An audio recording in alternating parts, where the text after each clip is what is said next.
আসসালামু আলাইকুম, আশা আপনার সবাই ভালো আছেন। আজকে আমি আপনাদের মাঝে বিশ্বহরি সাধনা দেব, মা মনসা সাধনা। এটার পূর্ণাঙ্গ নিয়ম কারণ বলে দিতেছি।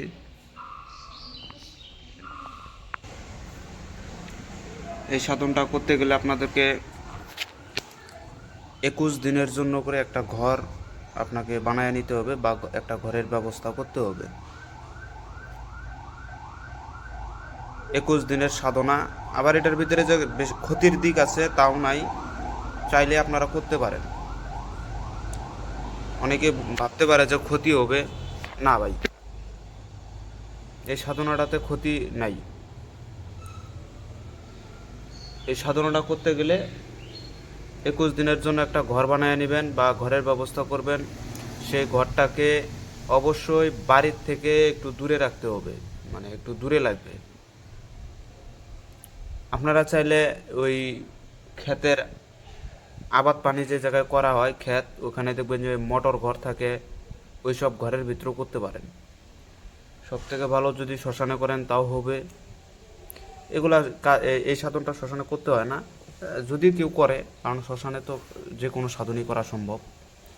আর শ্মশানে সাধন করতে গেলে ওখানে একটু ভয়ের কারণ আছে, কারণ ওখানে তো আর একটা জিনিস থাকে না, ওখানে অসংখ্য জিনিস থাকে। তো যাই হোক, আমি সেদিকে কথা না বলি। কথা হচ্ছে যে ঘরটা ব্যবস্থা হয়ে গেলে পরে একটা বিশ্বহরির ফটো লাগবে, মা মনসার একটা ফটো লাগবে। ওই ফটোটা আপনারা স্থাপন করবেন সেই ঘরের ভিতরে স্থাপন করবেন, এবং বিশ্বহরি থানের থেকে কিছু মাটি নিয়ে আসবেন। সেই মাটিটা গুলাইয়া, হ্যাঁ, ওই যে ঘরটা আপনারা বানাইছেন বা যে ঘরটার ভিতরে সাধনাটা করবেন সে ঘরটা লেপন করে নেবেন। লেপন করা হয়ে গেলে পরে ওখানে বিশ্বহরির ফটোটা স্থাপন করে ফুল টুল, মানে বিশ্বহরির যে পূজার যে প্রক্রিয়াগুলো আছে সেগুলো আপনারা ওখানে করবেন। করার পরে এই সাধনাটা শুরু করবেন। সব থেকে ভালো পূর্ণিমার 15 দিন আগে থেকে, অথবা শুভ কোনো দিনক্ষণ দেখেও আপনারা করতে পারেন, সমস্যা নেই। এটা যে কোনো দিন থেকে শুরু করা যায়, কিন্তু সব থেকে ভালো শুভ দিন থেকে, শুভ কাজ শুভ দিন থেকেই করতে হয়। তো ওরকম আপনারা দিনক্ষণ দেখে নেবেন, নিয়ে ওখান থেকে টাইমটা শুরু করে 21 দিনের জন্য করে সাধনাটা করবেন ওখানে। আর সাধনা চলাকালীন অবশ্যই আপনাকে ফলমূল নিরামিষ এগুলা খাইতে হবে, কখনো আমিষ জাতীয় খাবার খাইতে পারবেন না। এবং সাধনার অনেক রুলস আছে যেগুলো না মানলে পারে কখনোই সাধনায় সাকসেস হওয়া যায় না। সাধনা করতে গেলে 1, নিজের খাবার নিজেকে রান্না করে খাইতে হয়। 2, নিজের কাপড় নিজেকে ধুইতে হয়। 3, কোনো মেয়ের সাথে স্পর্শ করা যাবে না, কোনো মেয়েকে, কোনো নারীকে, সেটা আপনার স্ত্রী হোক, মা হোক, যেই হোক। এগুলো হচ্ছে রুলস। এগুলো যদি না মানেন তাহলে সাধনায় সাকসেস হবেন না। আর গুরুর অনুমতি নিয়ে সাধনায় বসতে হবে। সাধনা যখন শুরু করবেন ঘরটাকে সুবাসিত করে নেবেন। নেওয়ার পরে ধূপ ধুনা যা লাগে সব দিয়ে দিলেন। গুরু মন্ত্র জপ করে নেবেন, শিবের মন্ত্র জপ করে নেবেন, কালীর মন্ত্র জপ করে নেবেন। নেওয়ার পরে গুরুকে স্মরণ করে আপনারা এই মন্ত্রটা প্রত্যেক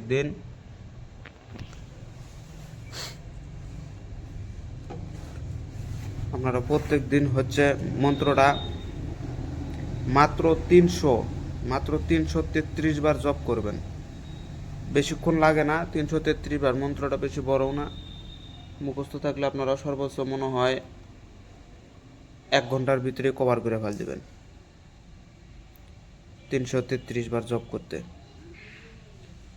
333 বার জপ করার যখন আপনার শেষ হয়ে যাবে, আর পরনে থাকবে কিন্তু লাল কাপড়।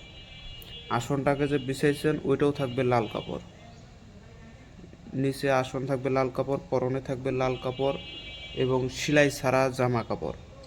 অর্থাৎ হয়তোবা কোনো মাথায় একটা পাগড়ি বেঁধে নেবেন লাল কাপড় দিয়ে, শরীরটাও লাল কাপড়ে ঢাকা থাকবে। আর যে ধুতি আছে, ধুতি বিন্দিতে হবে আপনাকে সেলাই ছাড়া, অথবা গামছা। গামছা একটা বাজার থেকে কিনে নিয়েছে, সেই গামছা পরে আপনারা এই সাধনা করতে পারেন। সামনে ঘটি রাখবেন, ঘটির ভিতরে পানি রাখবেন। আর মনসা যে পূজার যে সিস্টেমগুলো সেগুলো আপনাকে ভালো করে জানতে হবে। মনসার পূজা করে নেবেন, নেওয়ার পরে ওখানে কিন্তু ওই জবা ফুল রাখবেন, আর অবশ্যই শিবকে স্মরণ করে তারপরে এই কাজে হাত দিবেন। আর মনসা থান থেকে যখন মাটি নিয়ে আসবেন তখন মা মনসাকে বইলা তারপর ওখান থেকে মাটি নিয়ে আসবেন, নিয়ে এসে পরে এই কাজগুলো করবেন। 21 দিনের সাধনা নিয়মটা পালন করে কাজ করেন, ইনশাল্লাহ আপনারা 21 দিনের ভিতরে সাকসেস হয়ে যাবেন। আপনারা 18 দিন যখন অতিক্রম করে ফেল দিবেন, 18টা দিন যখন আপনার অতিক্রম হয়ে যাবে তখন মা মনসার নমুনা পাবেন। মা মনসার নমুনা পাবেন, আপনার ঘরে সাপ আসবে। সাপ কিন্তু আপনাকে সবল দিবে না, বিশেষ করে তো আপনার শরীর তো বন থাকবে, আসন বন থাকবে, ওই সাপগুলো আইসা খালি ঘোরাফেরাই করবে, কিন্তু কখনো সবল দিতে পারবে না। সাপ আসবে এটা কিন্তু নিশ্চিত ভাই। তো এই সাপগুলো আসলে পরে 1 বাটি দুধ রেখে দিবেন। অবশ্যই যে ঘরটার ভিতরে সাধন করবেন সেই ঘরটাকে আগে বন্ধ করে নেবেন, শরীর বন্ধ করে নেবেন, নিয়ে তারপর এই কাজের ভিতরে হাত দিবেন, এর আগে হাত দিবেন না। আর মনসার যদি সাধন করেন তাহলে শরীর বন্ধ লাগাবেন হচ্ছে শিবের বন্ধ দিয়ে শরীরটা বন্ধ করে নেবেন, শিবের বন মন্ত্র দিয়ে, তাহলে সব থেকে ভালো। তো বন্ধ করার পরে আপনারা এই সাধনাটা করবেন। অবশ্যই আসনে 1 বাটি দুধ কিন্তু লাগবেই, এই দুধ ছাড়া হবে না। দুধ লাগবে, 5 রকমের ফুল লাগবে, 5 রকমের ফল লাগবে, 5 রকমের মিষ্টি লাগবে, আর জবা ফুল লাগবে, আর বাদ বাকি যেগুলো পূজার যেগুলো লাগে ওগুলো তো আছেই। কিন্তু মেন হচ্ছে 5 রকমের মিষ্টি, 5 রকমের ফল, 5 রকমের ফল, আর হচ্ছে 1 বাটি দুধ। আর সেই দুধটা রাখতে হবে আপনাকে কাঁসার বাটি অথবা পিতলের বাটি, বিশেষ করে পিতল, এটার ভিতরে আপনাকে দুধ রাখতে হবে। আপনি যদি যেখানে সেখানে দুধ রেখে দেন তাহলে কিন্তু খাবে না বা নিবও না। 18 দিন হলে পরে আপনাকে সাপ আসবে আপনার ঘরে। যখন আপনার 21 দিন শেষ দিনের দিন মা মনসা স্বয়ং ওখানে প্রকট হবে বিশ্বহরী রূপে, এবং সে কিন্তু আইসা কিন্তু ওই দুধ চাবে। অনেক ক্ষেত্রে দেখা যাবে সাপ, একটা বড় একটা সাপ আকারে সে আসবে, আইসা ওই দুধ চাবে। এবং এটা এক একজনের কাছে এক একটা নমুনা দিতে পারে, এক একজনের কাছে এমনও আসতে পারে যে সাপ রূপে মনে করেন যে খালি আওয়াজ পাবেন, খালি দেখবেন যে মানুষের আওয়াজ আসতেছে কিন্তু মানুষটা দেখা যাচ্ছে না, এরকমও হয় অনেকের ক্ষেত্রে। কিন্তু বেশিরভাগই ক্ষেত্রে আপনাকে দর্শন দিবে, এটা হচ্ছে 100% সত্য। আর সাধনার আরও কিছু গুমর আছে যেগুলো না জানলে পারে সাধনা কখনোই সাকসেস করা যায় না ভাই। সাধনা করতে গেলে পারে 33 কোটি দেবতার যে কারোই সাধনা করেন তার একটা রূপ থাকতে হবে। যদি রূপ না দিতে পারেন তাহলে সে সাধনায় কখনোই সাকসেস হতে পারবেন না। এখন এই যে শিব, কালী, বিশ্বহরী, অন্যান্য যত দেবতা, এগুলাকে কি কেউ বাস্তবে দেখছিলেন জীবনে? কেউই দেখে নাই। এগুলা দেখছে কারা? ওই তখনকার যুগের বড় বড় অঘরী সাধক, মুনি ঋষি, ধ্যান যোগে এগুলো হচ্ছে দর্শন পাইছিল। সেই সব জিনিসগুলো ওরা হচ্ছে নিজের হাতে লেখে এগুলার আকৃতি দিচ্ছে। মূলত মানুষ কখনো এদেরকে দেখে নাই, এদেরকে দেখছে একমাত্রই মুনি ঋষি, বড় বড় সাধকগণ। তারা কল্পনায় এগুলা তৈরি করছে, কেউই দেখে নাই। যেমন মানুষের কি আছে? চোখ আছে, নাক আছে, মুখ আছে, কান আছে, এই যে একটা আকৃতি দিল, এই আকৃতি করেই তারা হচ্ছে এগুলা ছবিগুলা তৈরি করে থেকে গেছে। মূলত কারোর রূপ কাউরি নেই। আর সেই রূপ, যার রূপ নাই, যেমন আমি যে আমার ভিতরে যে আমার দেহটা এখন দেখতেছেন, আমার ভিতরে যে আত্মা নামক যে আমি যা আছি, আমি যদি এখন এই দেহ থেকে বাইরে যাই আমার কোনো আর সুরত নাই, আমি সুরত ছাড়া হয়ে গেলাম না। ঠিক তেমনই আমি যদি আবার সুরত ধরতে চাই তাহলে আবার একটা সুরতের লোক লাগবে, যেমন আমার দেহটা লাগবে। আমার দেহের ভিতরে যখন আমি ঢুকবো তখন এই যে মনে করেন যে আমি একটা সুরত পাইলাম। এরকম হচ্ছে আপনাকে সুরত দিতে হবে। যদি সুরত না দিতে পারেন তাহলে কিন্তু আপনি সাধনা করলে পারে ওইখানে আওয়াজ শোনা পাবেন, ওই আলামত পাবেন, কিন্তু বাস্তবে দর্শন পাবেন না। আর বাস্তবে দর্শন করতে গেলে সেটাই আগে জানতে হবে যে কিভাবে এই সুরতটা দেওয়া যায় তাকে। সেই সুরতে সে হচ্ছে আমার সাথে এসে দেখা করবে।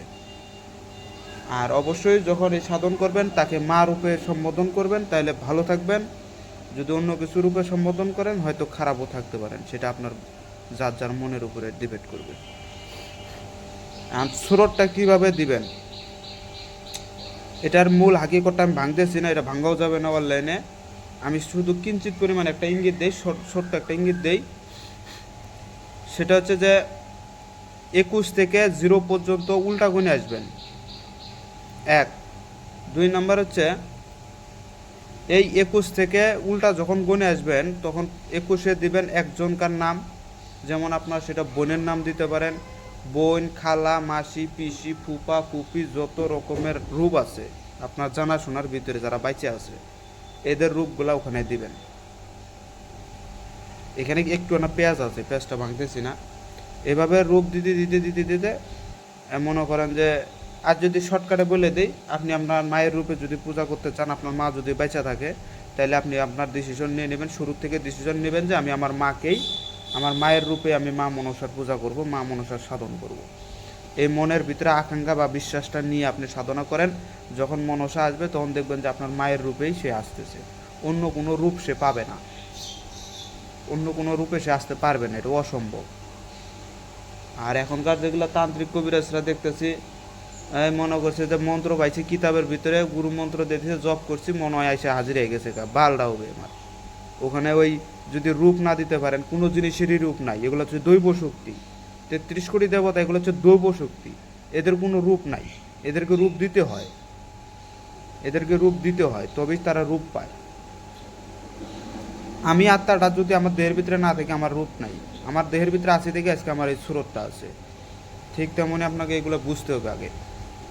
তো এভাবে রূপ দিয়ে আপনারা সাধন করেন, অবশ্যই সিদ্ধি লাভ করবেন। তো আমি মন্ত্রটা বলে দিতেছি, আপনারা ধৈর্য সহকারে শুনেন। হরে কৃষ্ণ হরে রাম দালেস্তর ভগবান, কোথায় আছো বিশুহুরি, এসো মা তাড়াতাড়ি, হাতে ধরি পায়ে পড়ি শরণ করি তোমারে, আমার এই আসনে আসিয়া যদি না দাও দেখা, সঙ্গে সঙ্গে খাবি তুই শিব পার্বতীর মাথা। আবারও বলি, হরে কৃষ্ণ হরে রাম দালেস্তর ভগবান, কোথায় আছো বিশুহুরি, এসো মা তাড়াতাড়ি, হাতে ধরি পায়ে পড়ি শরণ করি তোমারে, আমার আসনে আসিয়া যদি না দাও দেখা, সঙ্গে সঙ্গে খাবি তুই শিব পার্বতীর মাথা। মন্ত্রটা পেয়ে গেলেন, সবাই ভালো থাকবেন, খোদা হাফেজ, আসসালামু আলাইকুম।